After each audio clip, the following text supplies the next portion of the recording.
And we are starting A Secret Garden by Frances Hodgkinson Burnett.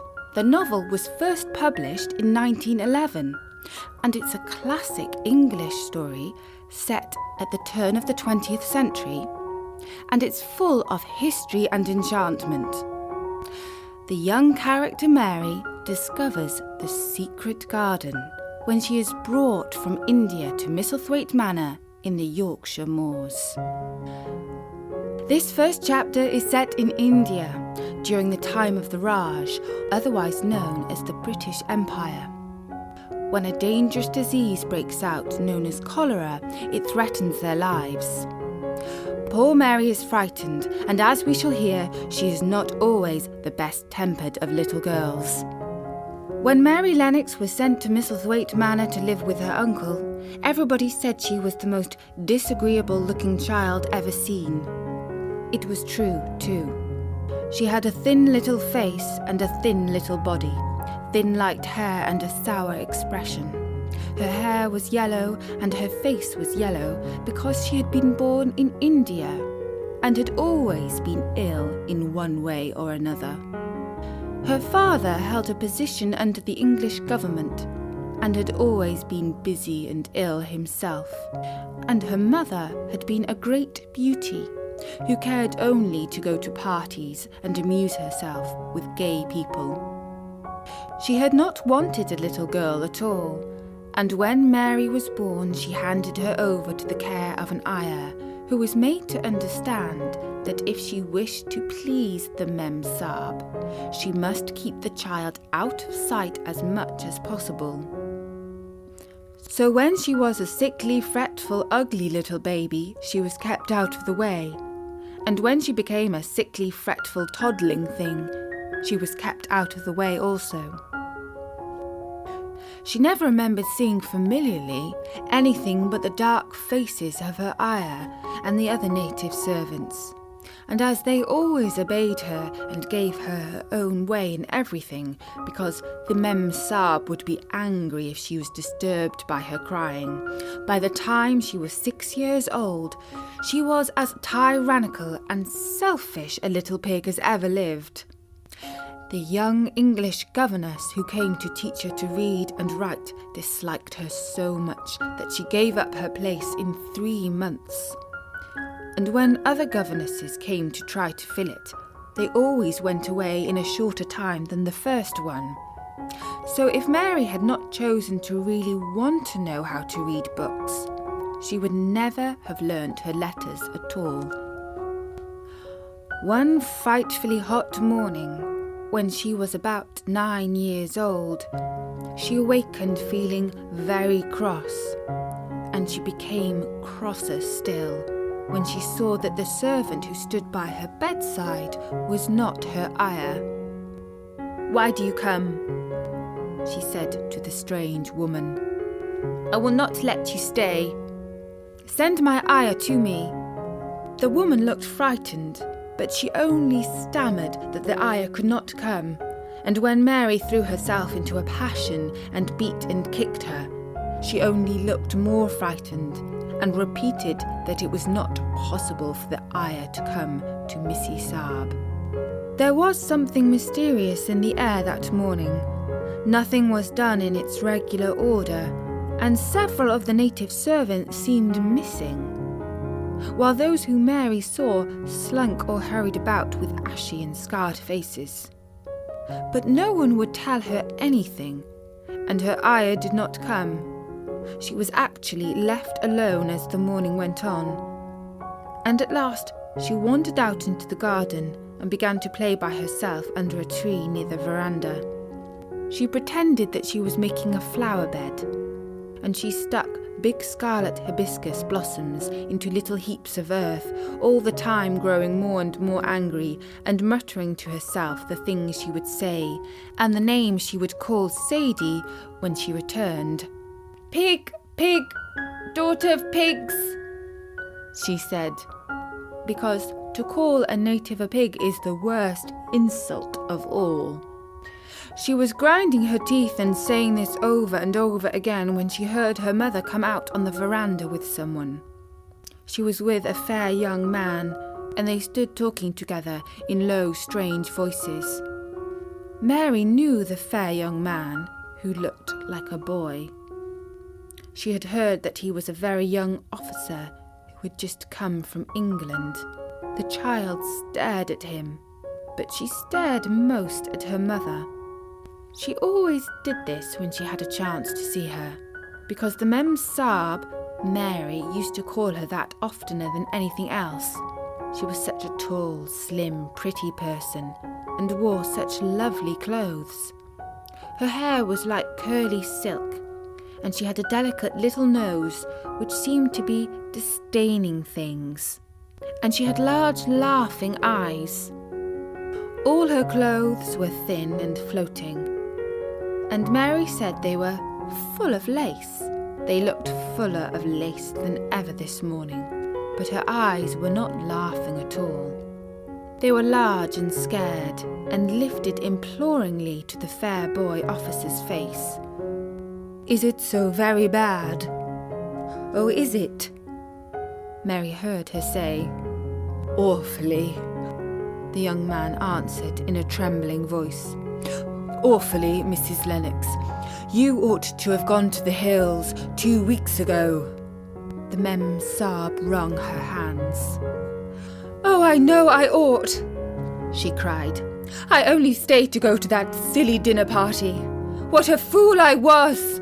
At that very moment such a loud sound of wailing broke out from the servants' quarters that she clutched the young man's arm, and Mary stood shivering from head to foot. The wailing grew wilder and wilder.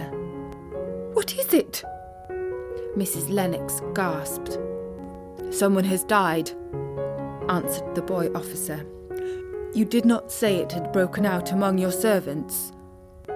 "Come with me!" And she turned and ran into the house. After that, appalling things happened, and the mysteriousness of the morning was explained to Mary. The cholera had broken out in its most fatal form, and people were dying like flies. The ayah had been taken ill in the night, and it was because she had just died. That the servants had wailed in the huts. Before the next day, 3 other servants were dead, and others had run away in terror. There was panic on every side, and dying people in all the bungalows. During the confusion and bewilderment of the second day, Mary hid herself in the nursery and was forgotten by everyone. Nobody thought of her. Nobody wanted her, and strange things happened of which she knew nothing. Mary alternately cried and slept through the hours. She only knew that people were ill and that she had heard mysterious and frightening sounds. Once she crept into the dining room and found it empty, though a partly finished meal was on the table, and chairs and plates looked as if they had been hastily pushed back where the dinners rose suddenly for some reason. The child ate some fruit and biscuits, and being thirsty she drank a glass of wine, which stood nearly filled. It was sweet, and she did not know how strong it was. Very soon it made her intensely drowsy, and she went back to her nursery and shut herself in again, frightened by cries she heard in the huts and by the hurrying sound of feet. The wine made her so sleepy that she could scarcely keep her eyes open, and she lay down on her bed and knew nothing more for a long time. Many things happened during the hours in which she slept so heavily, but she was not disturbed by the wails and the sounds of things being carried in and out of the bungalow. When she awakened, she lay and stared at the wall. She had never known it to be so silent before. She heard neither voices nor footsteps, and wondered if everybody had got well of the cholera, and all the trouble was over. She wondered also who would take care of her now her ayah was dead. There would be a new ayah, and perhaps she would know some new stories. Mary had been rather tired of the old ones. She did not cry because her nurse had died. She was not an affectionate child and never cared much for anyone. The noise and hurrying about and wailing over the cholera had frightened her, and she had been angry because no one seemed to remember that she was alive. Everyone was too panic-stricken to think of a little girl no one was fond of. When people had the cholera, it seemed that they remembered nothing but themselves. But if everyone had got well again, surely someone would remember and come to look for her. But no one came, and as she lay waiting, the house seemed to grow more and more silent. She heard something rustling on the matting, and when she looked down, she saw a little snake gliding along and watching with eyes like jewels. She was not frightened, because he was a harmless little thing who would not hurt her, and he seemed in a hurry to get out of the room. He slipped under the door as she watched him. "How queer and quiet it is," she said. "It sounds as if there were no one in the bungalow but me and the snake." Almost the next minute she heard footsteps in the compound, and then on the veranda. They were men's footsteps, and the men entered the bungalow and talked in low voices. No one went to meet or speak to them, and they seemed to open doors and look into rooms. "What desolation," she heard one voice say. "Pretty, pretty woman. I suppose the child too. I heard there was a child, though no one ever saw her." Mary was standing in the middle of the nursery when they opened the door a few minutes later. The first man who came in was a large officer she had once seen talking to her father. He looked tired and troubled, but when he saw her, he was so startled that he almost jumped back. "Barney," he cried out, "there is a child here, a child alone, in a place like this. Mercy on us, who is she?" "I am Mary Lennox," the little girl said, drawing herself up stiffly. She thought the man was very rude to call her father's bungalow a place like this. "I fell asleep when everyone had the cholera, and I've only just wakened up. Why does nobody come?" "It is the child no one ever saw," exclaimed the man, turning to his companions. "She has actually been forgotten." "Why was I forgotten?" Mary said, stamping her foot. "Why does nobody come?" The young man, whose name was Barney, looked at her very sadly. Mary even thought she saw him wink his eyes as if to wink his tears away. "Poor little kid. There is nobody left to come." It was in that strange and sudden way that Mary found out that she had neither father nor mother left, that they had died and been carried away in the night, and that the few native servants who had not died also had left the house as quickly as they could get out of it, none of them even remembering that there was a Missy Saab. That was why the place was so quiet. It was true that there was no one in the bungalow but herself and the little rustling snake. And that was the first chapter of The Secret Garden. Poor Mary Lennox has lost her parents, and she was not very nice to the Indian servants.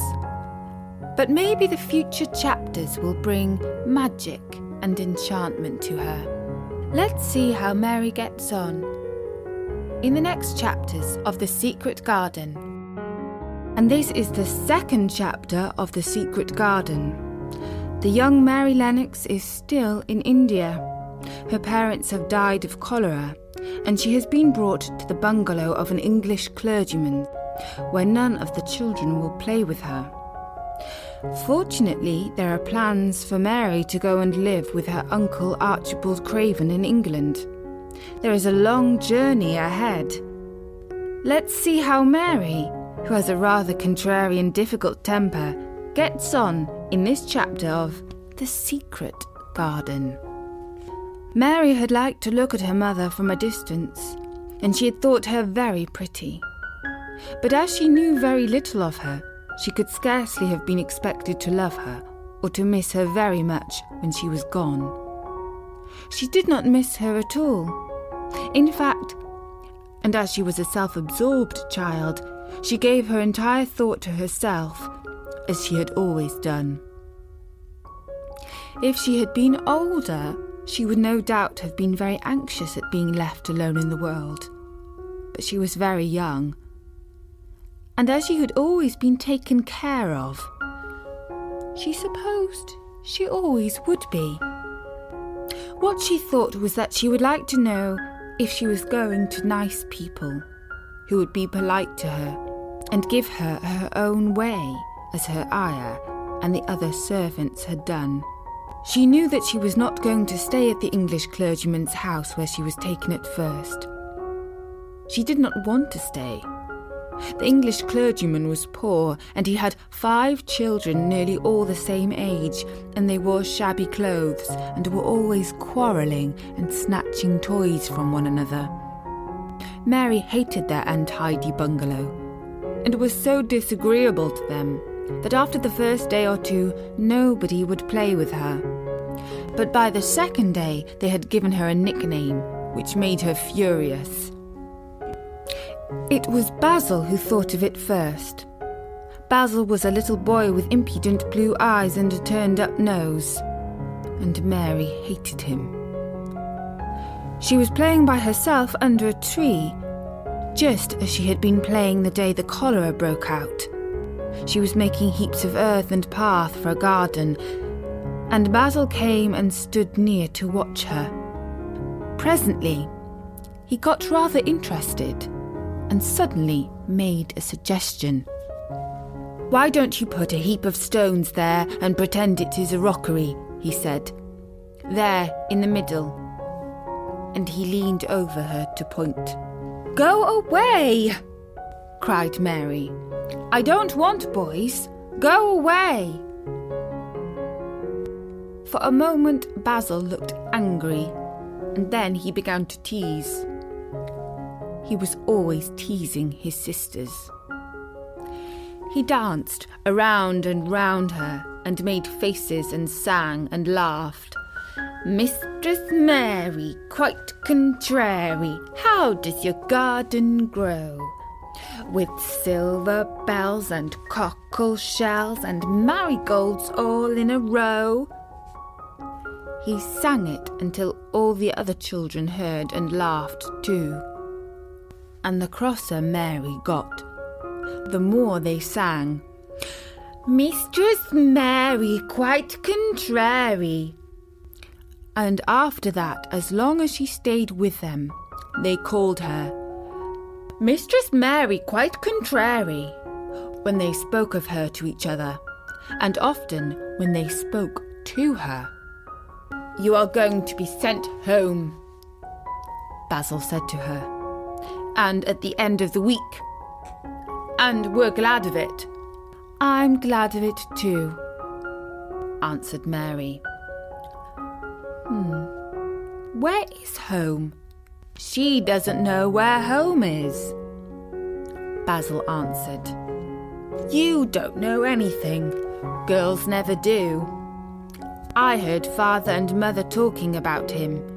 He lives in a great big desolate old house in the country, and no one goes near him. He's so cross he won't let them, and they wouldn't come if he would let them. He's a hunchback and he's horrid." "I don't believe you," said Mary, and she turned her back and stuck her fingers in her ears, because she would not listen any more. But she thought over it a great deal afterward, and when Mrs. Crawford told her that night that she was going to sail away to England in a few days and go to her uncle Mr. Archibald Craven, who lived in Misselthwaite Manor, she looked so stony and stubbornly uninterested that they did not know what to think about her. They tried to be kind to her, but she only turned her face away when Mrs. Crawford attempted to kiss her, and held herself stiffly when Mr. Crawford patted her shoulder. "She is such a plain child," Mrs. Crawford said pityingly afterward. "And her mother was such a pretty creature. She had a very pretty manner too. And Mary has the most unattractive ways I ever saw in a child. The children call her Mistress Mary quite contrary. And though it's naughty of them, one can't help understanding it. Perhaps if her mother had carried her pretty face and her pretty manners oftener into the nursery, Mary might have learned some pretty ways too. 'Tis very sad. Now the poor beautiful thing is gone, to remember that many people never even knew that she had a child at all. I believe she scarcely even looked at her," sighed Mrs. Crawford. "When her ayah was dead, there was no one to give a thought to the little thing. Think of the servants running away and leaving her all alone in that deserted bungalow. Colonel McGrew said he nearly jumped out of his skin when he opened the door and found her standing by herself in the middle of the room. Mary made the long voyage to England under the care of an officer's wife, who was taking her children to leave them in a boarding school. She was very much absorbed in her own little boy and girl, and was rather glad to hand the child over to the woman Mr. Archibald Craven sent to meet her in London. The woman was his housekeeper at Misselthwaite Manor, and her name was Mrs. Medlock. She was a stout woman, with very red cheeks and sharp black eyes. She wore a very purple dress, a black silk mantle with jet fringe on it, and a black bonnet with purple velvet flowers which stuck up and trembled when she moved her head. Mary did not like her at all, but as she very seldom liked people, there was nothing remarkable in that. Besides which, it was very evident Mrs. Medlock did not think much of her. "My word, she's a plain little piece of goods," she said, "and we'd heard that her mother was a beauty. She hasn't handed much of it down, has she, Mum? Perhaps she will improve as she grows older," the officer's wife said good-naturedly. "If she were not so sallow and had a nicer expression, her features are rather good. Children alter so much. She'll have to alter a good deal," answered Mrs. Medlock. "And there's nothing likely to improve children at Misselthwaite, if you ask me." They thought Mary was not listening because she was standing a little apart from them at the window of the private hotel that they had gone to. She was watching the passing buses and cabs and people. But she heard quite well, and was made very curious about her uncle and the place he lived in. What sort of a place was it? And what would he be like? What was a hunchback? She had never seen one. Perhaps there were none in India. Since she had been living in other people's houses and had no ayah, she had begun to feel lonely and to think queer thoughts which were new to her. She had begun to wonder why she had never seemed to belong to anyone, even when her father and mother had been alive. Other children seemed to belong to their fathers and mothers, but she had never seemed to really be anyone's little girl. She had had servants and food and clothes, but no one had taken any notice of her.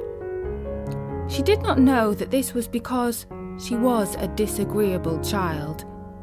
But then, of course, she did not know that she was disagreeable. She often thought that other people were, but she did not know that she was so herself. She thought Mrs. Medlock the most disagreeable person she had ever seen, with her common highly coloured face and her common fine bonnet. When the next day they set out on their journey to Yorkshire, she walked through the station to the railway carriage with her head up and trying to keep as far away from her as she could, because she did not want to seem to belong to her. It would have made her angry to think people imagined she was her little girl. But Mrs. Medlock was not in the least disturbed by her and her thoughts.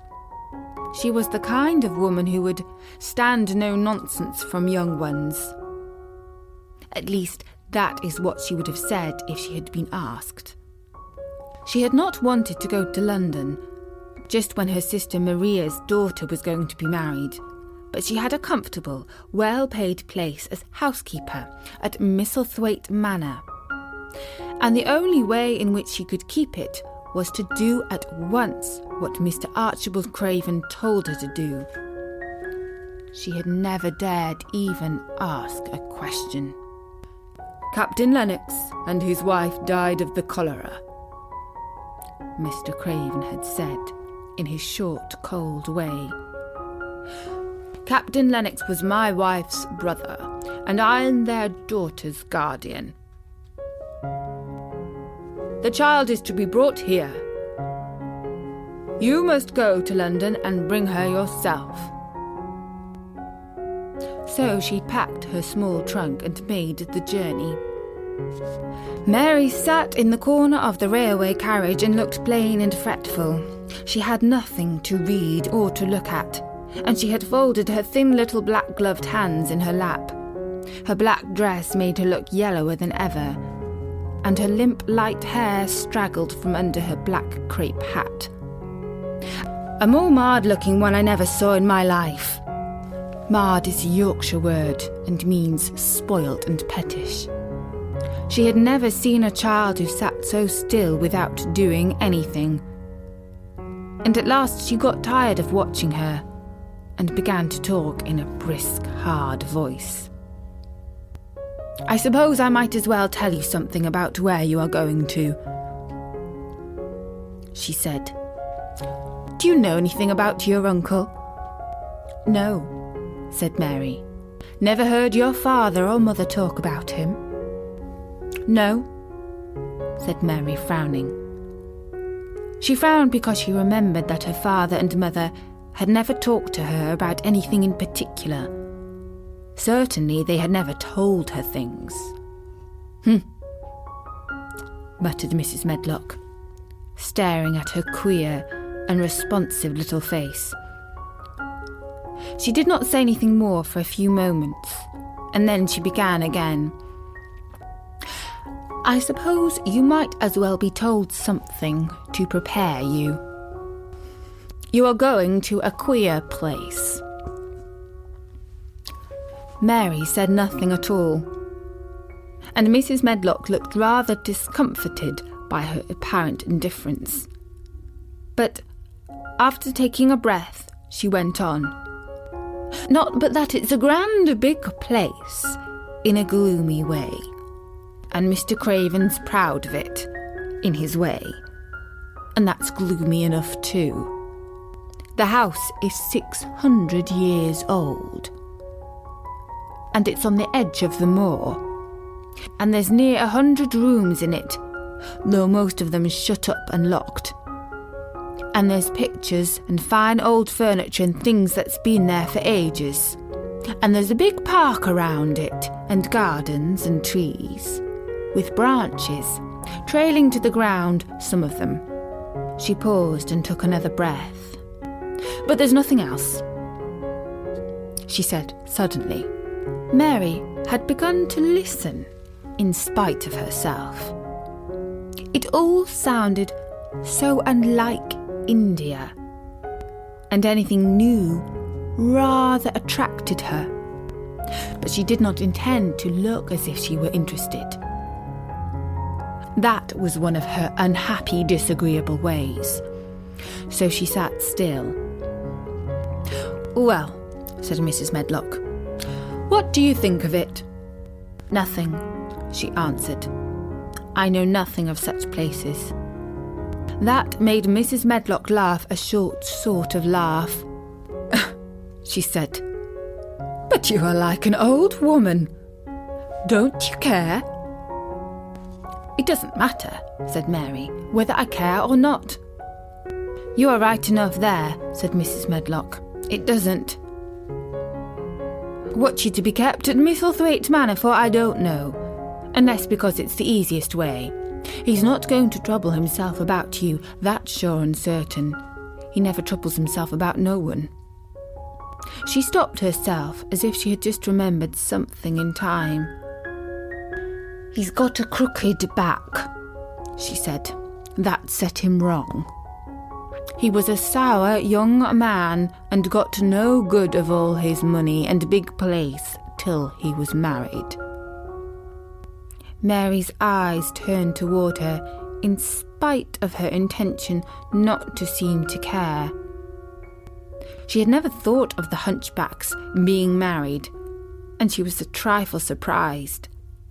Mrs. Medlock saw this, and as she was a talkative woman, she continued with more interest. This was some way of passing the time, at any rate. She was a sweet, pretty thing, and he'd have walked the world over to get a blade of grass she wanted. Nobody thought she'd marry him, but she did, and people said she married him for his money. She didn't, positively. When she died... Mary gave a little involuntary jump. "Oh, died, did she?" she exclaimed, quite without meaning to. She had just remembered a French fairy tale story she had once read called Riquet à la Houppée. It had been about a poor hunchback and a beautiful princess, and it had made her suddenly sorry for Mr. Archibald Craven.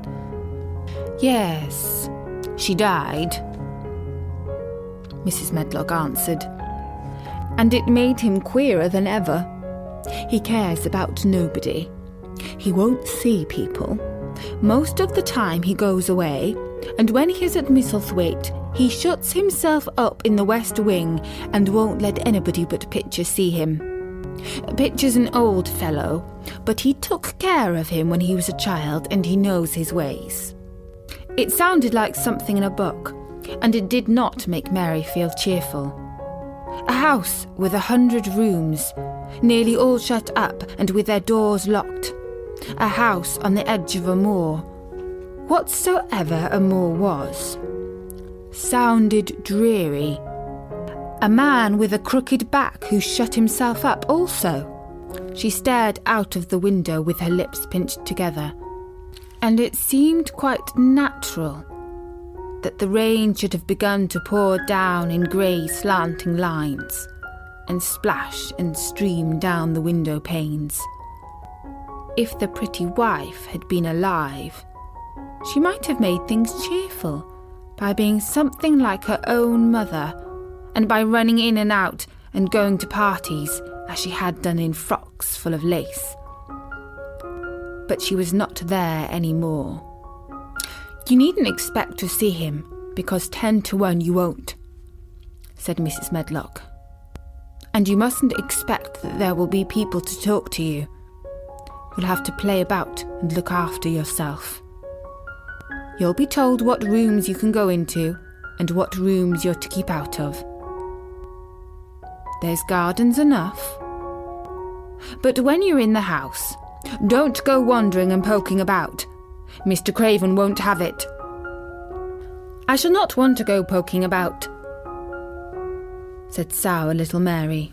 And just as suddenly as she had begun to be rather sorry for Mr. Archibald Craven, she began to cease to be sorry and to think he was unpleasant enough to deserve all that had happened to him. And she turned her face toward the streaming panes of the window of the railway carriage and gazed out at the grey rainstorm, which looked as if it would go on forever and ever. She watched it so long and steadily that the greyness grew heavier and heavier before her eyes, and she fell asleep. And that was the second chapter of The Secret Garden. And so Mary has made the long voyage to England on board the ship with the officer's wife, and she has met Lord Craven's housekeeper, Mrs. Medlock, who will travel with her by train to Thwaite Station, near where his manor house lives in the Yorkshire moors. Let's see what the house has in store for her in the next chapter of The Secret Garden. Chapter 3. Across the moor. Mrs. Medlock and Mary are now to travel by train across the north of England to reach Misselthwaite Manor in the Yorkshire moors. Mary must meet her uncle, Mr. Archibald Craven, whom she has learnt is a reclusive hunchback. Let's see how Mary finds the trip from the station to Misselthwaite Manor. She slept a long time, and when she awakened, Mrs. Medlock had bought a lunch basket at one of the stations, and they had some chicken and cold beef and bread and butter and some hot tea. The rain seemed to be streaming down more heavily than ever, and everybody in the station wore wet and glistening waterproofs. The guard lighted the lamps in the carriage, and Mrs. Medlock cheered up very much over her tea and chicken and beef. She ate a great deal and afterward fell asleep herself, and Mary sat and stared at her and watched her fine bonnet slip on one side until she herself fell asleep once more in the corner of the carriage, lulled by the splashing of the rain against the windows. It was quite dark when she awakened again.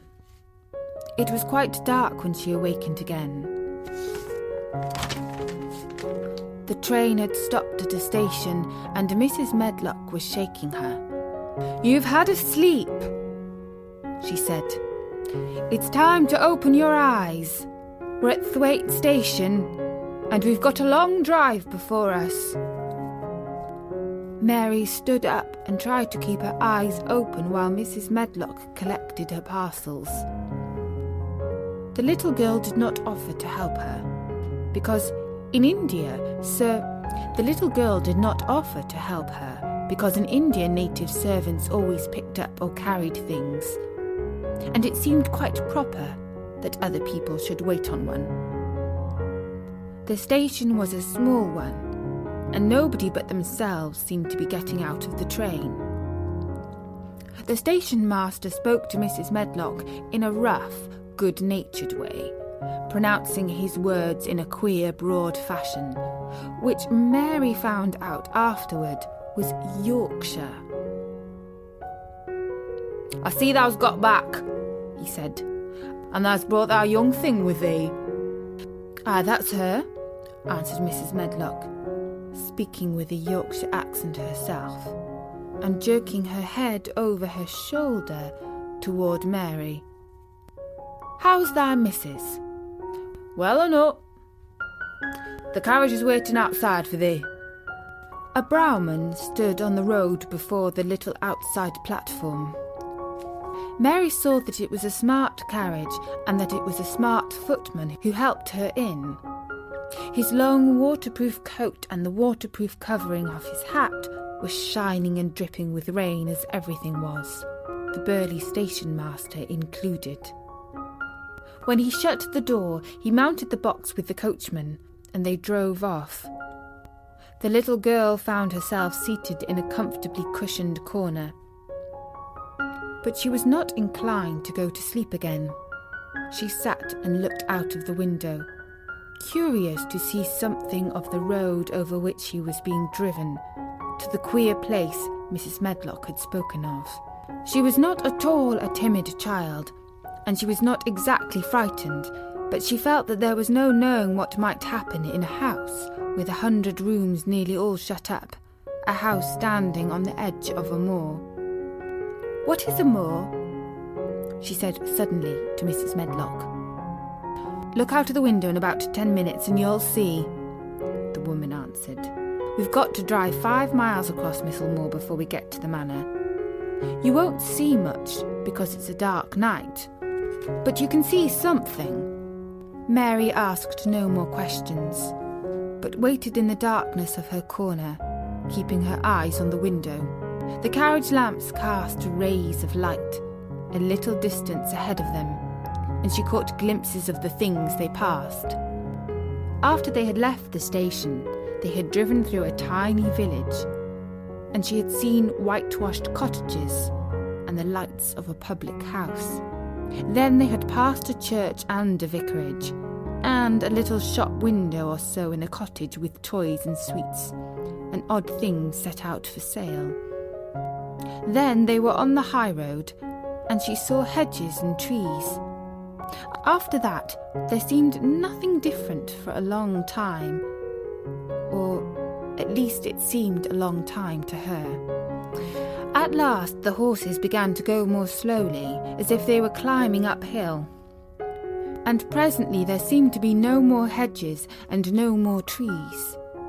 She could see nothing, in fact, but a dense darkness on either side. She leaned forward and pressed her face against the window, just as the carriage gave a big jolt.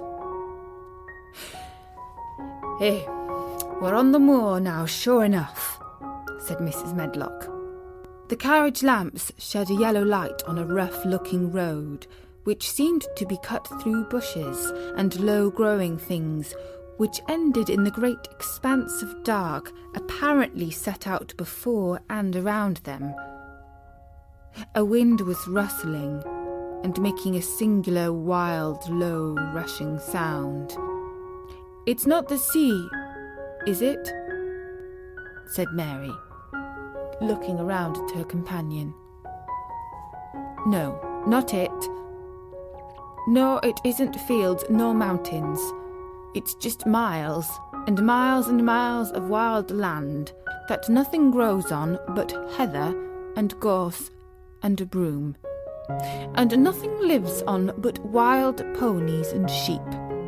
I feel as if it might be the sea, if there were water on it," said Mary. "It sounds like the sea just now." "That's the wind blowing through the bushes," Mrs. Medlock said. "It's a wild, dreary enough place to my mind, particularly when the heather's in bloom." On and on they drove through the darkness, and though the rain stopped, the wind rushed by and whistled and made strange sounds. The road went up and down, and several times the carriage passed over a little bridge beneath which water rushed very fast with a great deal of noise. Mary felt as if the drive would never come to an end, and that the wide, bleak moor was a wide expanse of black ocean through which she was passing on a strip of dry land. "I don't like it," she said to herself, and she pinched her thin lips more tightly together. The horses were climbing up a hilly piece of road when she first caught sight of a light. Mrs. Medlock saw it as soon as she did, and drew a long sigh of relief. I'm glad to see that bit of light twinkling," she exclaimed. "It's the light in the lodge window. We shall get a good cup of tea after a bit, at all events." It was after a bit, as she said, for when the carriage passed through the park gates, there were still 2 miles of avenue to drive through, and the trees, which nearly met overhead, made it seem as if they were driving through a long, dark vault. They drove out of the vault into a clear space, and stopped before an immensely long but low-built house, which seemed to ramble round a stone court. At first, Mary thought that there were no lights at all in the windows. But as she got out of the carriage, she saw that one room in a corner upstairs showed a dull glow. The entrance door was a huge one, made of massive, curiously shaped panels of oak, studded with big iron nails, and bound with great iron bars. It opened into an enormous hall, which was so dimly lighted that the faces in the portraits on the walls and the figures in the suits of armour made Mary feel that she did not want to look at them. As she stood on the stone floor, she looked a very small, odd little black figure, and she felt as small and lost and odd as she looked. A neat, thin old man stood near the manservant, who opened the door for them. "You're to take her to her room," he said in a husky voice. "He doesn't want to see her. He's going to London in the morning." "Very well, Mr. Pitcher. So long as I know what's expected of me, I can manage." "What's expected of you, Mrs. Medlock?" Mr. Pitcher said. "Is that you make sure that he's not disturbed, and that he doesn't see what he doesn't want to see." And then Mary Lennox was led up a broad staircase, and down a long corridor, and up a short flight of steps, and through another corridor, and another, until a door opened in a wall, and she found herself in a room with a fire in it and supper on a table. Mrs. Medlock said unceremoniously, "Well, here you are. This room and the next are where you'll live, and you must keep to them. Don't you forget that." It was in this way that Mistress Mary arrived at Misselthwaite Manor, and she had perhaps never felt quite so contrary in all her life.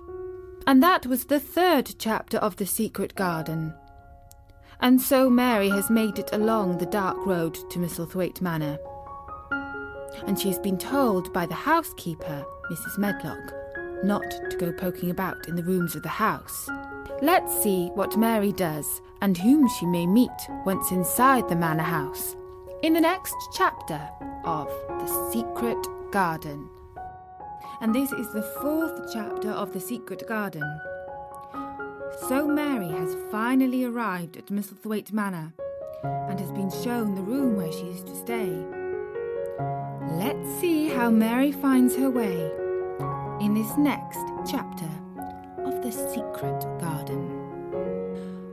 When she opened her eyes in the morning, it was because a young housemaid had come into her room to light the fire and was kneeling on the hearthrug, raking out the cinders noisily.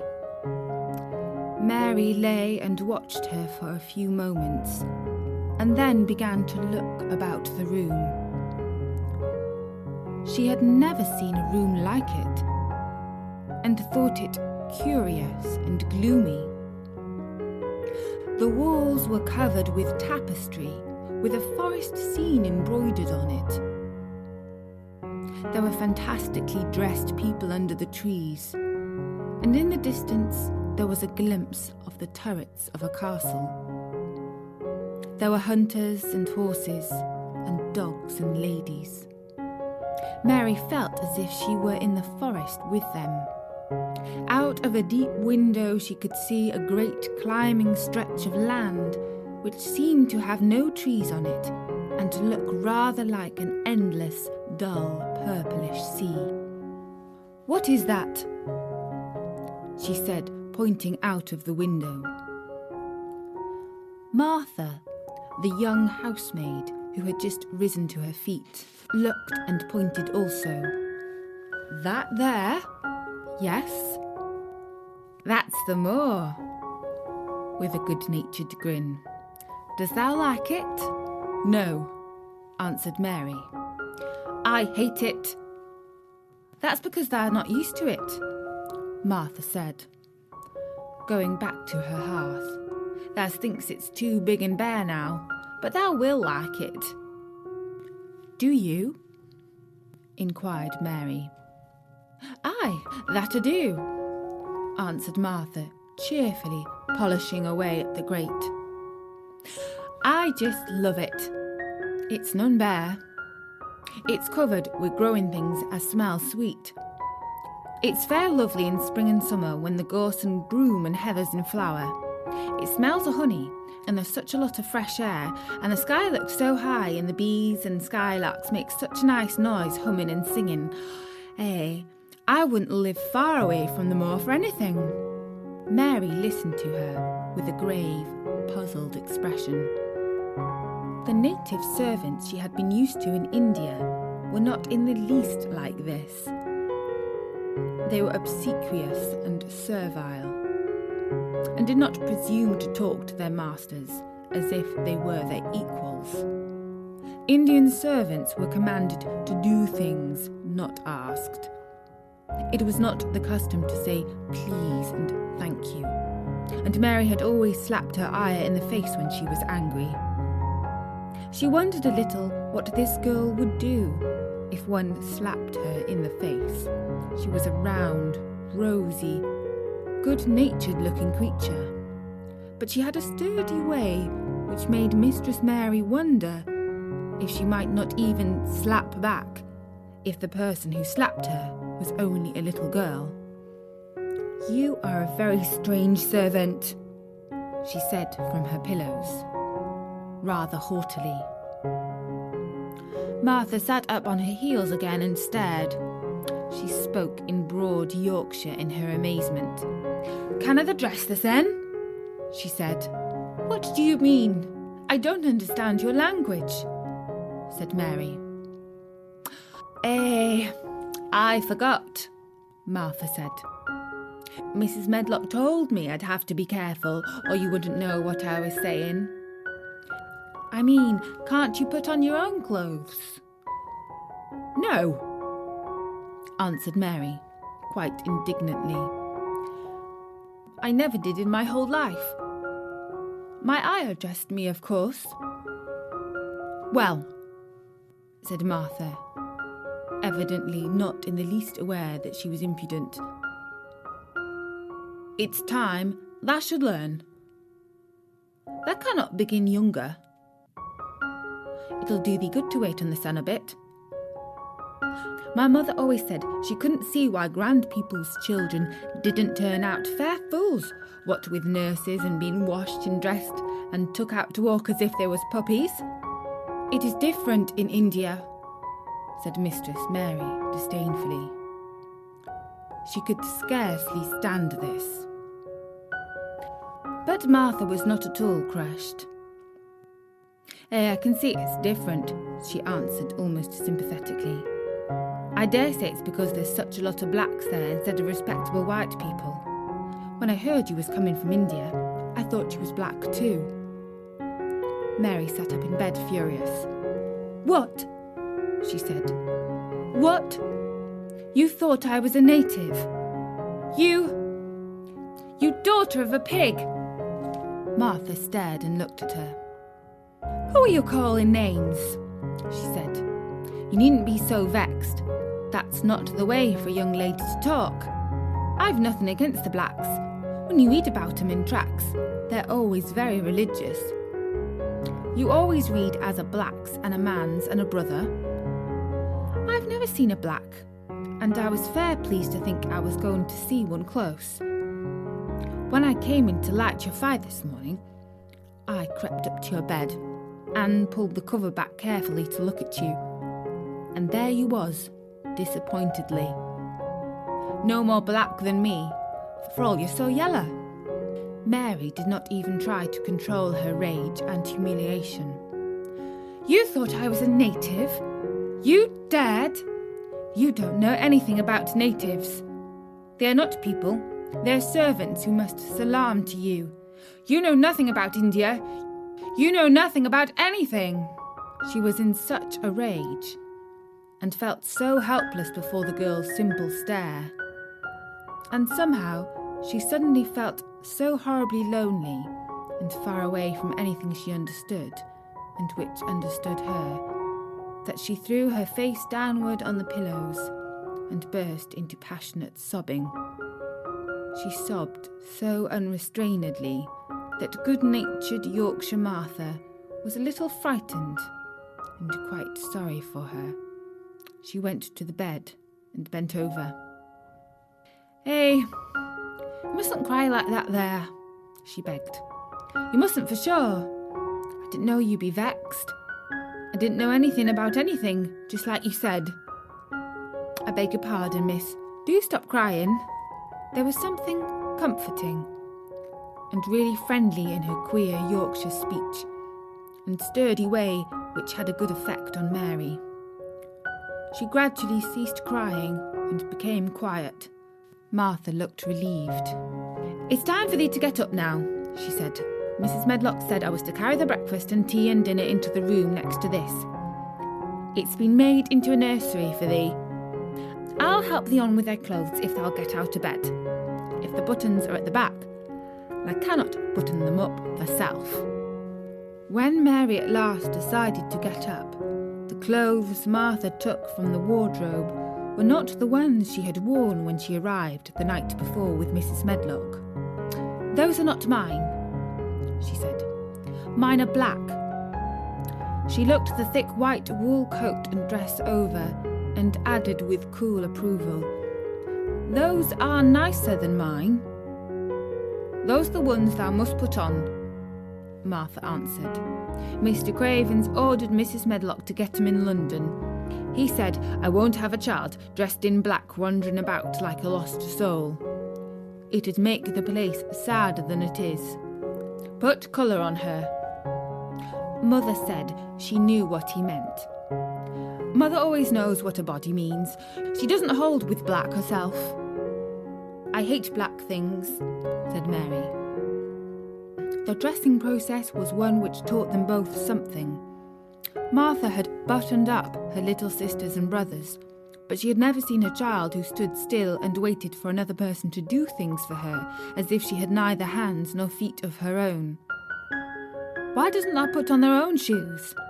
she said, when Mary quietly held out her foot. "My ayah did it," answered Mary, staring. "It was the custom." She said that very often.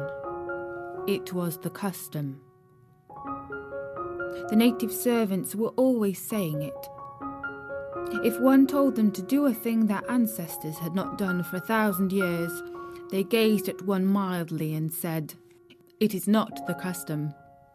And one knew that was the end of the matter.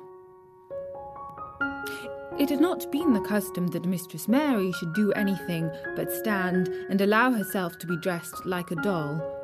But before she was ready for breakfast, she began to suspect that her life at Misselthwaite Manor would end by teaching her a number of things quite new to her, such as putting on her own shoes and stockings and picking up things she let fall. If Martha had been a well-trained, fine young lady's maid, she would have been more subservient and respectful, and would have known that it was her business to brush hair and button boots and pick things up and lay them away. She was, however, only an untrained Yorkshire rustic who had been brought up in a moorland cottage with a swarm of little brothers and sisters who had never dreamed of doing anything but waiting on themselves and on the younger ones who were either babies in arms or just learning to totter about and tumble over things. If Mary Lennox had been a child who was ready to be amused, she would perhaps have laughed at Martha's readiness to talk. But Mary only listened to her coldly and wondered at her freedom of manner. At first she was not at all interested, but gradually, as the girl rattled on in her good-tempered, homely way, Mary began to notice what she was saying. "Hey, you should see 'em all," she said. "There's 12 of us and my father only gets 16 shillin' a week. I can tell you my mother's put to it to get porridge for 'em all. They tumble about on the moor and play there all day, and Mother says the air of the moor fattens them. She says she believes they eat the grass same as the wild ponies do. Our Dickon, he's only 12 years old, and he's got a young pony he calls his own. Where did he get it? Asked Mary. He found it on the moor with its mother when it was a little one, and he began to make friends with it and give it bits of bread and pluck young grass for it. And it got to like him so, it follows him about and it lets him get on its back. Dickon's a kind lad and animals likes him. Mary had never possessed an animal pet of her own and had always thought she would like one. So she began to feel a slight interest in Dickon. And as she had never been interested in anyone but herself, it was the dawning of a healthy sentiment. When she went further into the room which had been made into a nursery for herself, she found that it was rather like the one she had slept in. It was not a child's room, but a grown-up person's room, with gloomy old pictures on the walls and heavy old oak chairs. A table in the centre was set with a good substantial breakfast, but she had always had a very small appetite, and she looked with something more than indifference at the first plate Martha set before her. "I don't want it," she said. "Thou doesn't want that porridge?" Martha exclaimed incredulously. "No. Thou doesn't know how good it is. Put a bit of treacle on it, or a bit of sugar." "I don't want it." "Eh," said Martha. "I can't abide to see good victuals go to waste.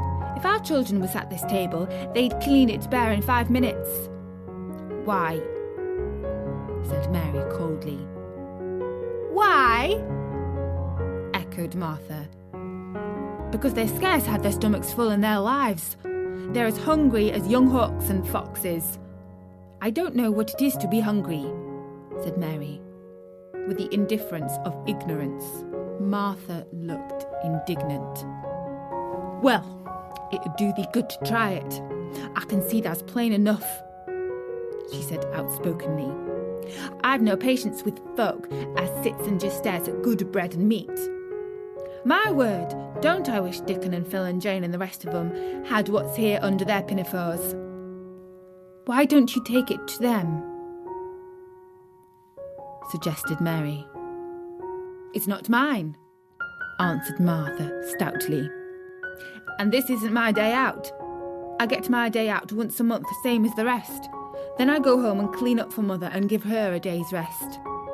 Mary drank some tea and ate a little toast and some marmalade. "You wrap up warm and run out and play, you," said Martha. "It'll do you good and give you some stomach for your meat."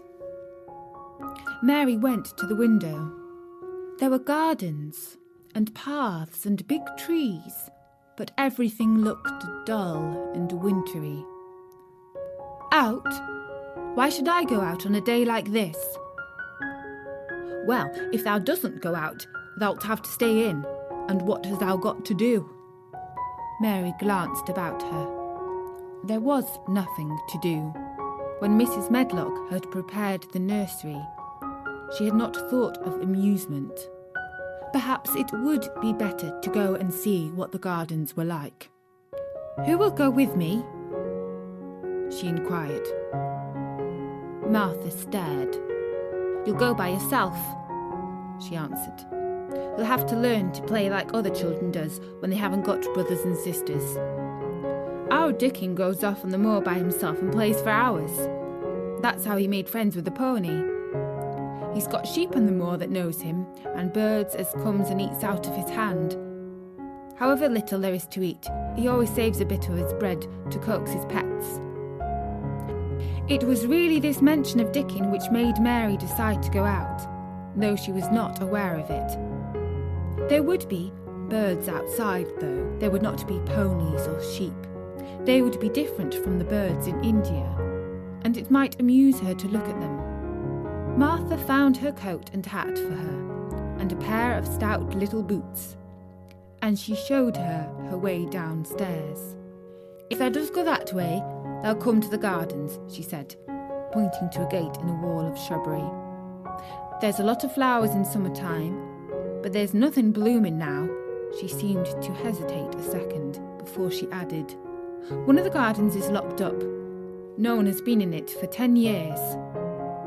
"Why?" asked Mary in spite of herself. Here was another locked door, added to the 100 in the strange house. "Mr. Craven had it shut when his wife died so sudden. He won't let no one go inside. It was her garden. He locked the door and dug a hole and buried the key. There's Mrs. Medlock's bell ringing. I must run." After she was gone, Mary turned down the walk which led to the door in the shrubbery. She could not help thinking about the garden which no one had been into for 10 years. She wondered what it would look like and whether there were any flowers still alive in it. When she had passed through the shrubbery gate, she found herself in great gardens with wide lawns and winding walks with clipped borders. There were trees and flower beds and evergreens clipped into strange shapes, and a large pool with an old grey fountain in its midst. But the flower beds were bare and wintry, and the fountain was not playing. This was not the garden which was shut up. How could a garden be shut up? You could always walk into a garden. She was just thinking this when she saw that at the end of the path she was following there seemed to be a long wall with ivy growing over it. She was not familiar enough with England to know that she was coming upon the kitchen gardens where the vegetables and fruit were growing. She went toward the wall and found that there was a green door in the ivy and that it stood open. This was not the closed garden, evidently. This was not the closed garden, evidently, and she could go into it. She went through the door and found that it was a garden with walls around it, and that it was only one of several walled gardens which seemed to open into one another. She saw another open green door, revealing bushes and pathways between beds containing winter vegetables. Fruit trees were trained flat against the wall, and over some of the beds there were glass frames. The place was bare and ugly enough, Mary thought, as she stood and stared about her. It might be nicer in summer when things were green, but there was nothing pretty about it now. Presently, an old man with a spade over his shoulder walked through the door leading from the second garden. He looked startled when he saw Mary and then touched his cap. He had a surly old face and did not seem at all pleased to see her. But then she was displeased with his garden and wore her quite contrary expression, and certainly did not seem at all pleased to see him. "What is this place?" she asked. "One of the kitchen gardens," he answered. "What is that?" said Mary, pointing through the other green door. "Another of them." Shortly. "There's another on the other side of the wall, and there's the orchard the other side o' that." "Can I go in then?" asked Mary. "If thou likes. There's naught to see." Mary made no response. She went down the path and through the second green door. There she found more walls and winter vegetables and glass frames. But in the second wall there was another green door, and it was not open. Perhaps it led into the garden, which no one had seen. "If there's likes, but there's naught to see." Mary made no response. She went down the path and through the second green door. There she found more walls and winter vegetables and glass frames. But in the second wall there was another green door, and it was not open. Perhaps it led into the garden which no one had seen for 10 years. As she was not at all a timid child and always did what she wanted to do, Mary went into the green door and turned the handle. She hoped the door would not open because she wanted to be sure she had found the mysterious garden. But it did open quite easily, and she walked through it and found herself in an orchard. There were walls all round it also, and trees trained against them, and there were bare fruit trees growing in the winter-browned grass. But there was no green door to be seen anywhere. Mary looked for it, and yet, when she had entered the upper end of the garden, she had noticed that the wall did not seem to end with the orchard, but to extend beyond it, as if it enclosed a place at the other side. She could see the tops of the trees above the walls. And when she stood still, she saw a bird with a bright red breast sitting on the topmost branch of one of them. And suddenly he burst into his winter song, almost as if he had caught sight of her, and he was calling to her.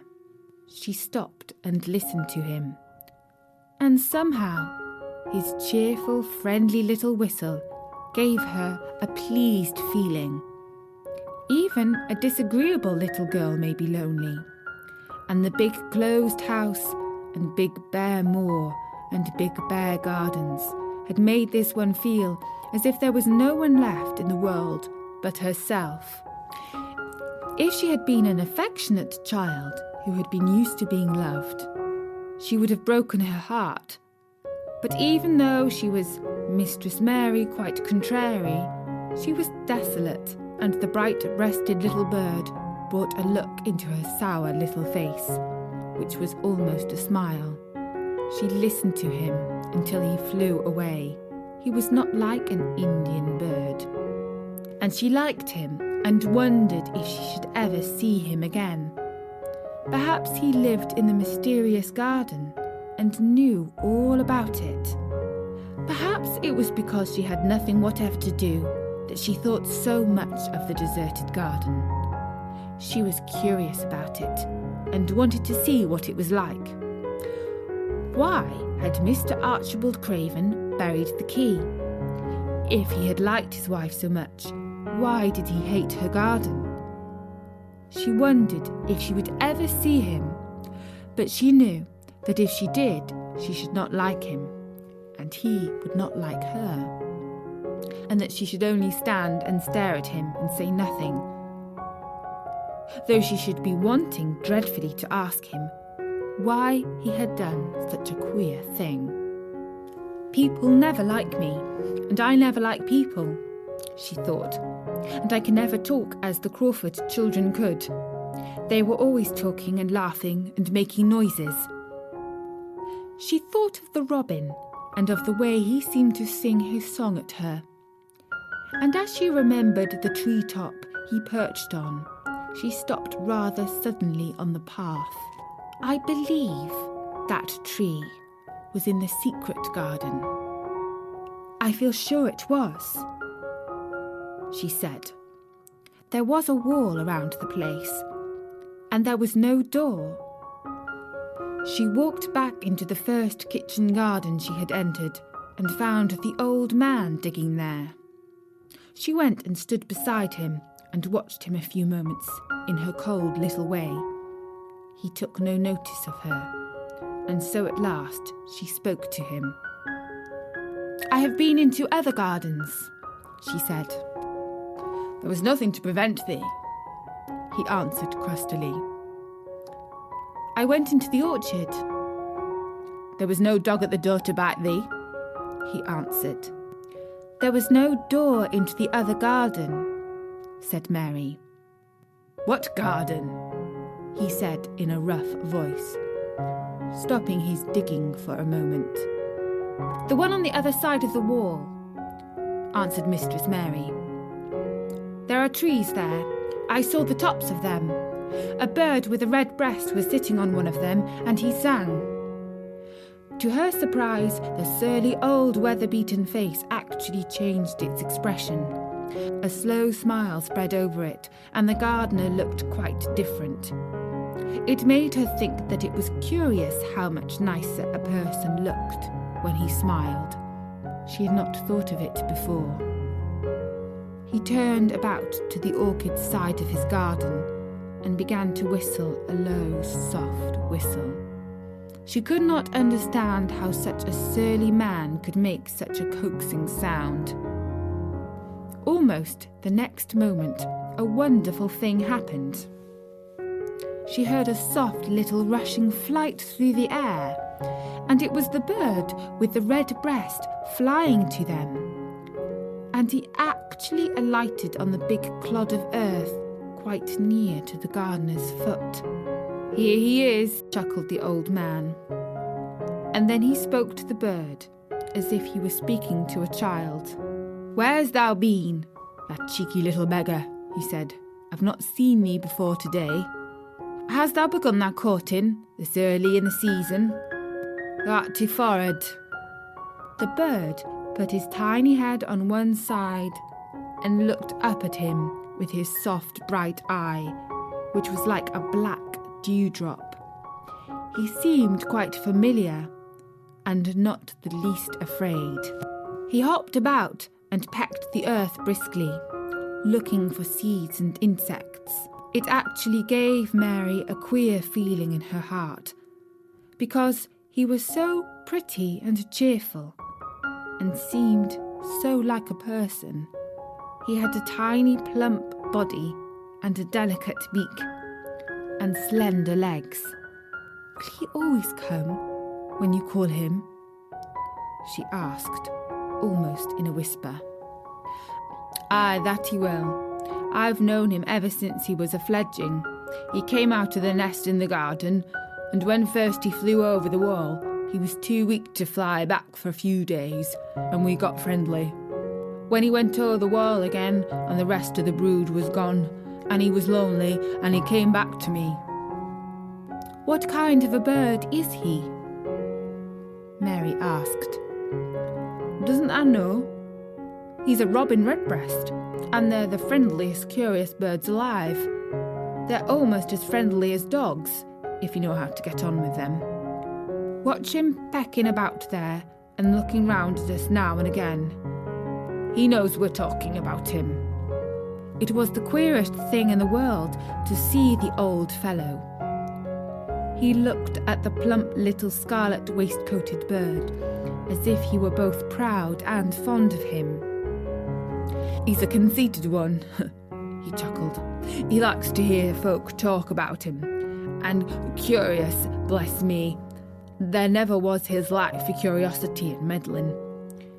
He's always coming to see what I'm planting. He knows all the things, and Master Craven never troubles himself to find out. He's the head gardener, he is." The robin hopped about busily, pecking the soil, and now and then stopped and looked at them a little. Mary thought his black dewdrop eyes gazed at her with great curiosity. It really seemed as if he were finding out all about her. The queer feeling in her heart increased. "Where did the rest of the brood fly to?" she asked. "There's no knowing. The old ones turn 'em out of their nests and make 'em fly out, and they're scattered before you know it. This one was a knowing one, and he knew he was lonely."